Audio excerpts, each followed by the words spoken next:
Well, these pots were made from time immemorial probably, but there's records of them in the 1800s, and there must have been before. I think the Cornish and the Devon pots have always been made like this as far as I know, but I don't know whether there's any more historical evidence in paintings and so on. No, they didn't, because I'm the first generation in my family to ever fish. So my forebears had no involvement with fishing whatsoever.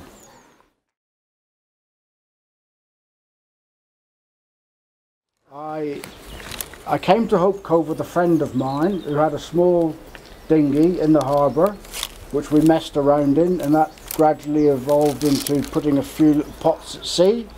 And I eventually was introduced to some of the local fishermen, and it went on from there. That was my introduction to my career in fishing.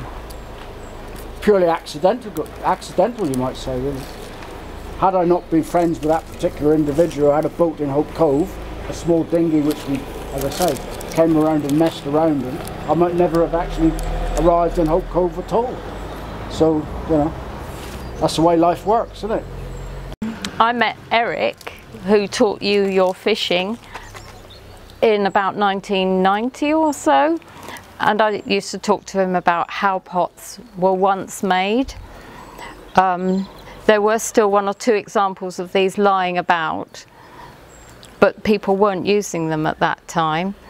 So he offered to show me how they were made, providing I got hold of some willow. So he lived a couple of doors up from us, and he showed me in his garden how to make the pot, and I took photos. I wish I'd taken film, because 1992 Eric died. So I'd only really just started to make the pots and didn't have anyone to ask the questions like, how do you put the bottom in, how do you cope with all this willow? So I had to research around after that to really get to grips with it. But he was the initiator. And you hadn't seen them made particularly, but had seen pots, hadn't you? Well, I'd seen the pots around, yeah. Yeah. But I'd never seen them made at that early stage, no. No.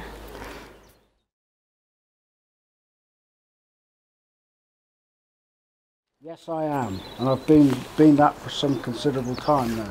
There are others that fish at a commercial level from Hope Cove, but it's very seasonal. And dare I say, it's more a hobby as far as they're concerned. But they do it officially with licenses in registered fishing vessels, but they only turn up about the middle of May when the weather's fine, and they'll be gone again by early September when the weather breaks. So yes, in answer to your question. Dave Clark fishes about 100 pots, does he? No. Not that much? No, probably about 20. 20, Not many pots put out. There's 3 or 4 people, aren't there, who put pots out? There's 3. There's the 3 of them. There's Dave Clark. There's Mark Taylor. Mark Taylor, who is an accountant. Yeah. Dave Clark is retired. He used to have a fish shop, and there is a garage proprietor. Paul Pedrick. Who runs a repair garage, and he works a small fishing boat as well. But as I say, it's a hobby more. It's just a pastime as far as they're concerned. But they are doing it legitimately. Yeah. So from start to finish, if you allow for the fact that I have to soak the willow for about a week in the summertime, in the winter you use fresh willow. A week or so after it's been harvested, because it's easy to use then, and that's when the fishermen would have made them between January and March, ready to go back in the sea without ever having dried off. But now if I'm making pots in the summer, or if a fisherman was needing to put out an extra pot, you would have to soak the willow. Then it will take you between 6 and 8 hours to actually make the pot from start to finish. In this village, as I understand it, people mostly made by themselves, whereas there are pictures of fishermen in Hallsands sitting in a group where someone would make funnels, someone else would specialise on this ringing, other people would do the bottoms, but here it was all single fishermen doing their own pots. They might sit together occasionally, but Eric had a shed, didn't he, that he made his pots in.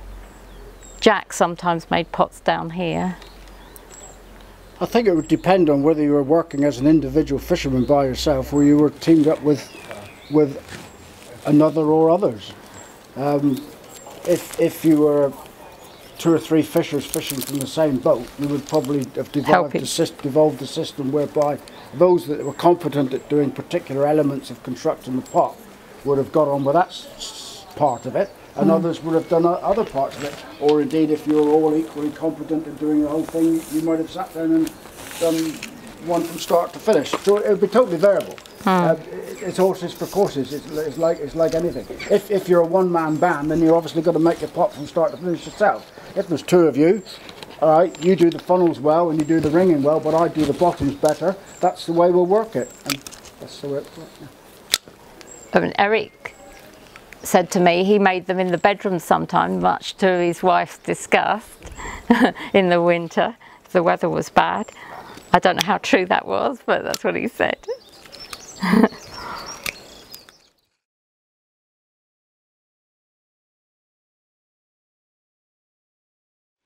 In this village, yes, no one else in this village that I know of knows how to make them. No. The last possible person died a couple of years ago, didn't they, who might have known, but yeah, definitely in this village. There are quite close similarities to the B-Sands pot, and I have been over there making pots with Frank Crocker when he was alive. But yes, definitely in this area I'm the last. Because the pots change. When you go that way, you head into Cornish style pots. So this pot is called the South Devon pot. It has a flat top and is a dome shape. In some photos you see some that are a bit more pyramid shape, but the characteristic is this dome shape. All the rods are put in groups of 3 or 4. In this particular village there were 1 or 2 makers who put in a group of 4, and it was a particular way of increasing the number of standards as you go out. These rods are called the standards. This is called the ringing, and it has to come out gradually till you get to the bottom. Then when you get to the bottom, there's a particular way of putting the bottom on. We work from the outside edge going inwards, whereas the East Devon pots start in the middle of the bottom and come out. We finish up with plaits in the middle, like this one here. Yeah.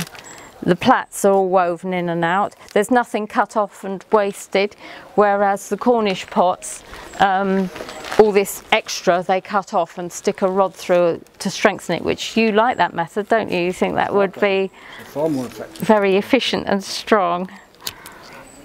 In fact, you'd probably change things if you were making now. If I had to build withy pots, right? I've never had to do so.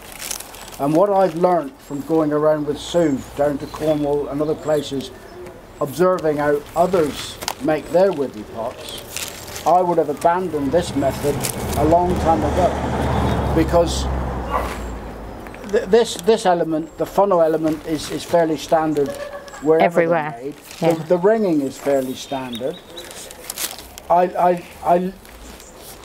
when you get to the bottom, doing the bottom of the pot, that's where the real hard work starts. And in my opinion, the way that Sue does it and the way that we've been doing here in Hope Cove and at B Sands, working from the outside towards the middle, makes very hard work of constructing the bottom.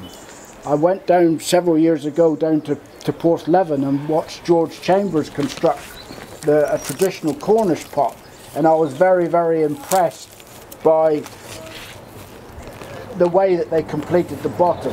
They cut all these off short so that they met in the middle, so you didn't have a lot of surplus willow that was in your way basically. And I thought, well, if I had to make willow withy pots, I would be doing it that way. But fortunately I've not ever had to make withy pots, and I'm thankful for that, because you know, time consuming for you. So here they always use these are called mules, and it's simply a round circle of wood with the holes in and a pole. As you can see, they're all different shapes and sizes. So a piece of wood, bits of old rope in, these are the originals. The mules are all different shapes and sizes. The very big ones are for making the store pots. And often they had 2 rows of circles, so you could make 2 types of pot. Even that one, domey one, that would make a pot about this size, I suppose. But it's any old bit of elm, do you think? A lot of them are elm. They wouldn't matter, would it, as long as it was durable? Just shaped it out of the nearest ring of wood that they had that was otherwise going on the fire. And in all the photos, and from what I've heard, they made it maybe sitting on a chair, standing up balancing it, sometimes on its side. They didn't have a fixed jig like the Cornish do, except when it evolved into the wire pots, and we were discussing this morning, how you would have to have a fixed jig to bend the wires, because getting ahead of ourselves. Yeah. Let's come to that in the phones. But the difference is that it was always this loose arrangement of sitting, standing. I've only got the concrete blocks so that I can demonstrate to people when I go to shows and things. But actually I find it quite convenient. Yeah. But you will have seen the way George Chambers made his on that very substantial stand, which is pretty much immovable. And to me, that's just a much more practical, common sense way of doing it. A, you can stand upright, you can put more effort into it, and whereas trying to do what Sue is doing now, right? And this is our modern interpretation of that which George and the Cornish have been using for years and years and years for her convenience. The guys used to do this with just the stick and the former sat down on a chair on their knee. Now, for me, that was a marvellous skill, and it's wonderful that they were able to do it like that. But nonetheless, I would contest that this is a far easier way of doing it. But they didn't. Nobody seemed to adopt this. No, they didn't. Not in here. Hope Cove, as far as I'm aware. No. No. The skill, when it's like this, it's much easier to ascertain whether the shape of your pot is coming down correctly. But when you've got it on your side, and basically you'll be doing it sideways on, that wouldn't be quite so simple, in my estimation. So in that respect, they were very skilled at what they did. But you would think there'd be more cross-fertilisation of ideas from different places, but then people... Not between Devon and Cornwall, don't be ridiculous. No, Devon and Cornwall debate. That's an absurd suggestion. And people didn't travel much, really. No, they didn't. Nobody went anywhere. No. So I suppose not. Whereas now, when you go to somewhere, you think, oh yeah, I like the way he does that. Oh yes. Keep your eyes open and your ears open, and you learn, don't you? That's how you know, things are. Yeah. We were discussing the French fishermen and the coming back and forth. Well, the French taught the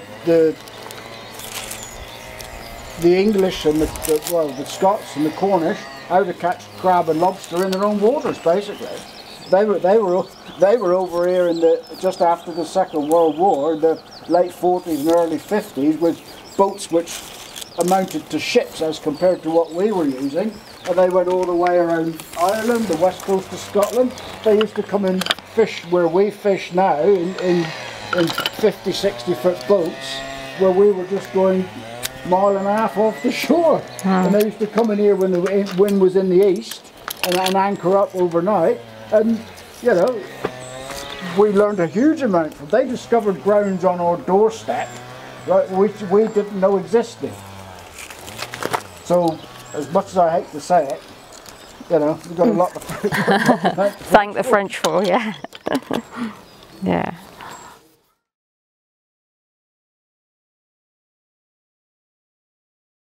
As far as I can ascertain, it was willow from local willow beds. We have what's left of an old willow bed behind our house just up there, and there's another one in the other valley. Then later on, when the train came to Kingsbridge and crab went up on the train, willow could be brought down from Somerset, and fishermen adopted that because it was more regular and easier to use, although the homegrown local beds were still used a lot. They also put tamarisk in the bottom sometime. So I've heard that said of here, but I don't know which makers, because I haven't seen any pots that had tamarisk in, but it has been said that tamarisk is used. And there is plenty of tamarisk around.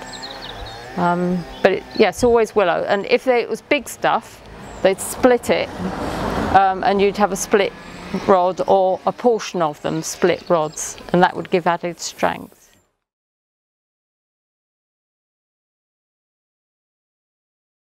Well, they would have words like mealy tops. They'd have local dialect words. So mealy tops, I think, is probably Vinimalis because it has a furry top.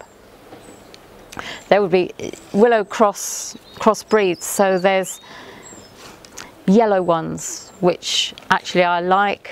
The top and bottom of it is this, right? When guys were making withy pots, they were only making maybe 50, probably typically more like 20 or 30 annually each winter. That's what one man could achieve, right?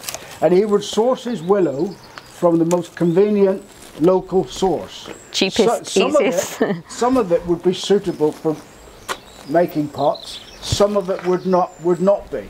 They wouldn't be the least bit concerned in establishing what the botanical or biological name of the willow is. They would give it a name of their own, right? Yeah. Which within a locality would be understood by all that was involved with making withy pots, right? Oh, such and such is good for this, such and such that's no bloody good for that, and so on and so on. You can imagine the conversation. They wouldn't be the slightest bit interested. They might cultivate natural withy groves by planting that which they established over years was good for what they wanted. They might have replanted the bed. They would have used tamarisk, you know. If there was some available, and it's good for the bottoms because hard wearing, they'd have introduced a bit of that. You know, it wasn't a case of, oh, I must go and get my blah blah blah, whatever it is from wherever, and if I can't use that, I can't make a withy pot. I'll use whatever is the next best thing which is available. And if I have to walk to Marlborough or South Milton to get it, then you know, you might not know these places, but they're like within a couple hours walking distance to get it. Then so be it. And that's the way it was. Yeah. You know, until, as Sue suggested, when communications got better, and perhaps they were making more of them as their fisheries developed. They were now making maybe 50, 60, 70 willow pots in the winter. They might have, oh, well, this is a bit of a struggle. Let's have some Somerset. Sourcing the willow myself. Where can I get it? Oh, Somerset. They grow tons of it, don't they? Yeah. We'll order some from Somerset.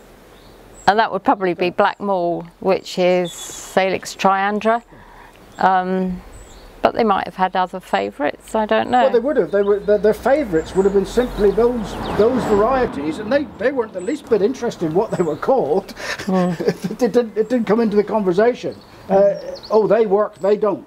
that willow it'd be old yellows, old reds. That willow that doesn't last as long. Yeah, you know, cracky and this is willow. stuff that they would have established through use year in, year out. Oh, matey up so and so, he's got a good withy plat. There's some nice ones over there. You know, oh, don't bother with him over there. That's a load of bloody rubbish.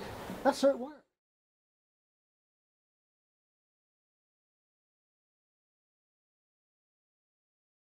They always say around about Christmas through January, when the sap's down and the leaves are off. Fishermen might have cut a bit before, but it's not usual. The willow would have been cut around Christmas time, no earlier, and probably between Christmas and New Year, and in the New Year, when there is no leaf on it. You don't want to be paring off leaf. The ground's clear. The sap has not risen, and it's very supple. Moreover, but the reason you would want it then, and it's very convenient that the willow at that time of the year is in a ripe condition, if you like, to fashion into withy pot. They didn't want to be bothered with soaking it into the spring and the summer. They were fishing then. They only had a time slot between Christmas and the end of March to build their withy pots, because once April came in, they were fishing. That's when they had to build their pots, right? Conveniently, when you first cut willow, end of December, early January, it's in a fit state to work straight away. You don't have to soak it. You just get straight on and start working. You make your pots through January, February, early March. By the middle of March, you've got your 50, 60 new pots ready to go for the season. And that's the way it works. Yeah. Nobody stood up and made withy pots in the middle of June. It's a ridiculous idea.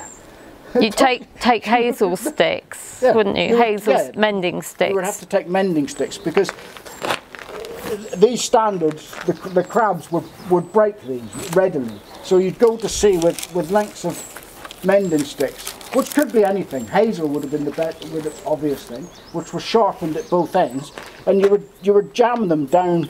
If this snapped, for example, you would make a hole with a fig, and you would drive the stick in beside it to repair the pot. You went to sea with a bundle of them, because you knew full well that, you know, many of your pots, particularly if they'd been laid down for a long time and the crabs had been in there and they hadn't been released for maybe after three or 4 days of very bad weather, they start to break out of the pots, and they would break out of the pots, so you had to repair them. That's all you would do through the season. And if you had a gale of wind, a massive gale of wind in the middle of the season, and your gear was caught in shallow, exposed situation, you could lose the lot, which would have been a huge problem, because now you've got no gear to go and catch the crabs and lobsters. So it may well be that the prudent fisherman may have a few bundles, 10 or 20, 30 spare ones in the top of the store ready to go in that event, but that may not have always been possible. I've seen photos of them soaking in the puddle here, in the stream just along here, because obviously if you've used dry, or even this will be very floaty, so you want it totally waterlogged before you take it to sea. Yeah, if you made your pot, as I say, early January, and you weren't going to use it until the middle of March, it's then had 2 months to dry out. So you chuck them in the stream. You would soak it in the stream, so as it absorbed water and became heavy, so that when it went into the sea, it would more readily sink to the seabed and be more stable as a consequence. But I mean, none of this stayed on the bottom without the introduction of rocks, great big ballast rocks like that. And you would tie at least 3, maybe 4 in the bottom of a withy pot, and that's what kept it on the seabed. And these would be sourced from particular beaches or coves locally, where the rocks were naturally smooth, so you didn't have to, because you wouldn't want a rock in there with sharp jaggedy edges, because if they came loose, and they did from time to time, that would chafe the inside of the pot and break the pot open. So you had something that was kindly in its shape, as it were, and they would fashion a little score here.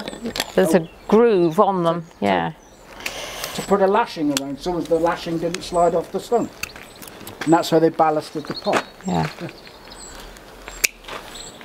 And then where was it rigged? With the rope, because sometimes you see people tying the ropes on the ringing, but that actually is the weak point. No, you would attach the rope. You wouldn't put it underneath, because if it was caught underneath there, it would chafe out as the pot moves on the bottom. You would go in through here where the ringing, in this case 2 sets of ringing met the bottom whaling, and you would attach to that strong point there. In a bridle fashion, you wouldn't just have 1 point of attachment, you would have 2 points of attachment coming to what we describe as a becket, and then the rope would come off there. So if one did chafe out, you still got the other one, right? You certainly wouldn't attach it up here, because that's point. There you go. That's a weak point. Moreover, you would attach it to the bottom of the pot, because when you pull the pot up against the side of the boat, right? If you can imagine... Mind the glass ball. Let's get rid of that then. If you attach it there, and you're holding a pot, and it will come up against the side of the boat smoothly like that. If you attach it there, it comes up like that, and that catches under the... And then of course you can't get the pot in over the gunwale. So that's a secondary reason why you would attach it to the bottom, but it's not the primary reason why you would attach it, but conveniently it worked on both counts. That's why it's attached. If you see somebody with it attached to it, that's...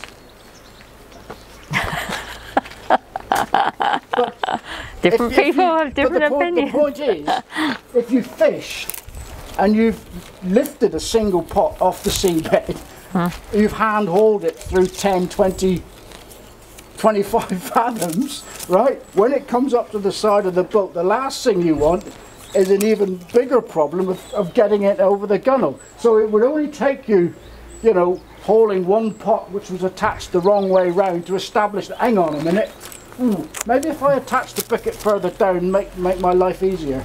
You'd soon learn if you hadn't worked it out before you even started. Yeah. Right? Yeah. And they're heavy. When they've got crab and rocks inside, they're really heavy. That's got 3 stones in it. That's typical. It might have 4, right? You hand haul that on a piece of rope thinner than that up through 25 fathoms off the seabed. And that's what they were doing. It's simple now. We're just sticking in a winch which can pull 1 ton at a continuously 1 ton, and up they come. Every 30 seconds a pot comes up to the side of the boat. You know, it would take them years ago maybe 10, 15, 20 minutes to process 1 pot. Yeah. Times have changed.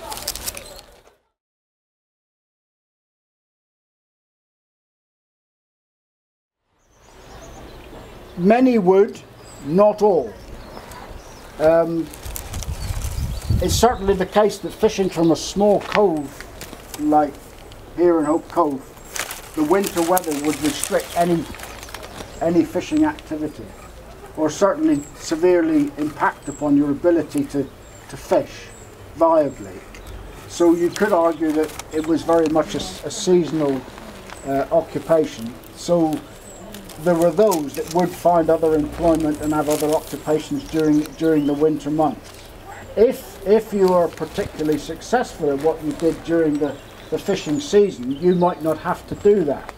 But that would not be the case in all cases. Yeah. So fishermen did have other trades. They had other jobs that they could turn to in the winter months. But bearing in mind that outside of the fishing season, you still had your pots to construct, you still had your boats to maintain, so that's going to occupy some of your time in that period in any case. So, but yes, in answer to your question, some did. It would depend on their individual skills, wouldn't it? I mean, there was far more farm work then than there is now. Well, a lot of them, and engineering skills, they did various things. Some trapped rabbits, some might get casual work on in building, in agriculture. Some were competent boat builders that had trained as boat builders and went into fishing and might return to that temporarily in the winter months. It was quite various in what they did. Did Eric ever do anything else? Yeah, Eric used to do a bit of building work. Go and get a job as a builder's labourer or something like that in the winter months. As I say, it would depend very much on how successful your season had been. If you generated enough income to carry you through those leaner times, then you might consider it not necessary to do so. But you know, fishing is quite various in its returns, and it may well be that you know, come the end of November and the fishing season's finished, you think, oh, bank balance isn't too healthy. I better get off my backside and do something else to carry me through until April, and that's the way it was. And I'm sure that's the way it would have been all the way around the British Isles in those days. And to some extent it still is today. Yeah.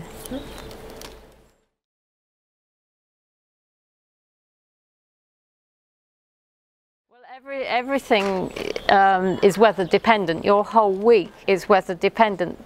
The weather forecast is permanently up on the computer screen, really, and you're looking at it, and you go out and look at the sky. You used to go and look up to the top of the hill to get the feel of what the wind was doing, because you get a truer wind up on the hill than what you get down here in the valley. Yeah, definitely. You're watching the weather all the time. Small scale fisheries, people working in smaller vessels. Yeah. That probably needs vessels up to about 12 metres in length.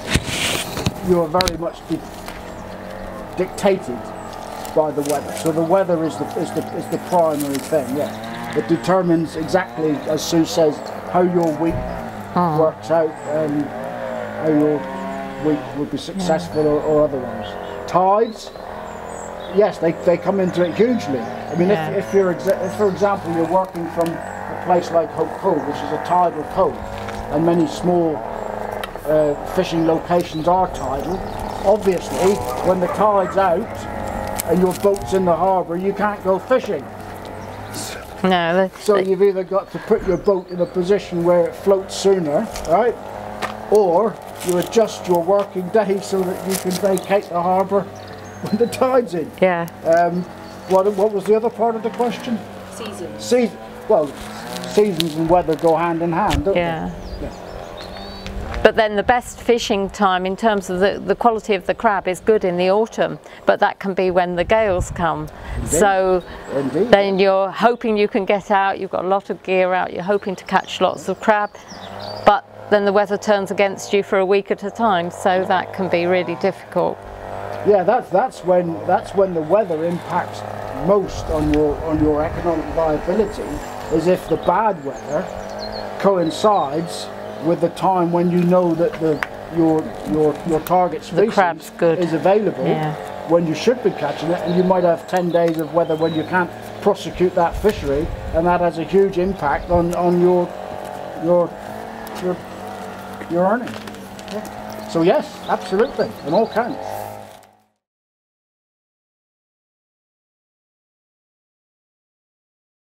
None that I would repeat here for you. John Jarvis was the past master of stories, wasn't he? Interesting. He was one who would tell yarns. And there's lots of I've got them. Shipwrecky, life-saving ones, but not fishing per se. Although there's chat about the crawfish and what comes in, and the spider crabs, and oh, this net getting caught up, or these pots being swept away, or but I wouldn't call them exactly hilarious. In times past, people were very protective of their little patch, right? Yeah. And if others from elsewhere Still are. encroached upon your patch, as it were, right, you might take measures to deter them from continuing along that route. Yeah. Yeah. And I won't go into any further detail than that. That did happen. Years ago there used to be a lot more divers come down here, and there used to be stories about them interfering with the pots. There was always a suspicion that the diving fraternity were taking advantage of their ability to get to the seabed and avail themselves of that which you would try to catch by other methods. Yeah. But that doesn't happen anymore. No, I think it's very regulated. There were times in the May, June, they'd come this way. In the 70s and 80s when that was quite a thing. But it's all past.